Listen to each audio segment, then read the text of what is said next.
بسم اللہ الرحمن الرحیم۔ نبی علیہ السلام کی نماز جنازہ کس نے پڑھائی؟ تو دیکھیں، عام طور پر یہ بھی سوال ہوتا رہتا ہے کہ نبی علیہ السلام کی نماز جنازہ کس نے پڑھائی؟ تو سرکار دو جہاں صلی اللہ علیہ وسلم کی نماز جنازہ جماعت کے ساتھ ادا نہیں کی گئی، بلکہ ایک جماعت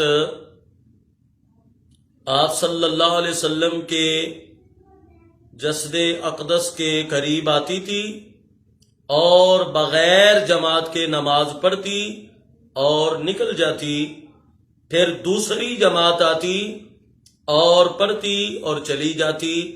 آپ صلی اللہ علیہ وسلم کے جسد اقدس کو اسی حجرہ مبارکہ میں رکھا گیا جہاں آپ صلی اللہ علیہ وسلم کو غسل دیا گیا تھا۔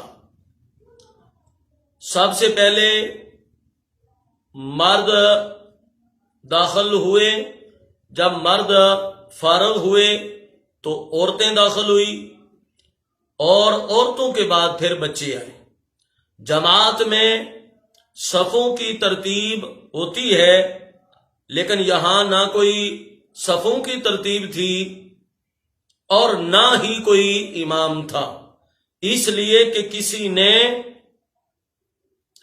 کوئی امامت نہیں کی اور نہ ہی جماعت کے ساتھ نماز ادا کی گئی۔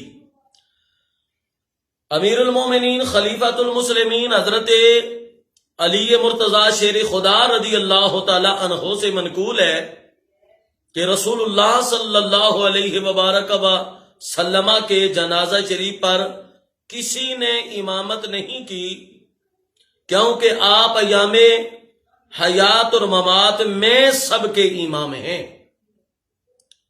نبی کریم صلی اللہ علیہ وسلم کی یہ خصوصیت ہے کہ آپ صلی اللہ علیہ وسلم پر متعدد نمازیں پڑھی گئی اور تنہا لوگوں نے پڑھی، ورنہ عام لوگوں کی ایک ہی نماز جنازہ ہوتی ہے اور وہ بھی جماعت سے ہوتی ہے۔ خیال رہے کہ نبی کریم صلی اللہ علیہ وسلم کی خصوصیات پر دوسروں کو قیاس نہیں کیا جا سکتا۔ سب سے پہلے نماز جنازہ اہل بیت نبوت نے ادا کی، یعنی حضرت علی مرتضی شیر خدا رضی اللہ تعالی عنہ، حضرت عباس رضی اللہ تعالی عنہ اور دوسرے بنو ہاشم نے سب سے پہلے نماز جنازہ ادا کی۔ اس کے بعد مہاجرین صحابہ کرام، اس کے بعد انصار صحابہ کرام نے نماز جنازہ ادا کی، اور پھر دوسرے لوگ آتے رہے اور نماز جنازہ ادا کر کے لوٹتے رہے۔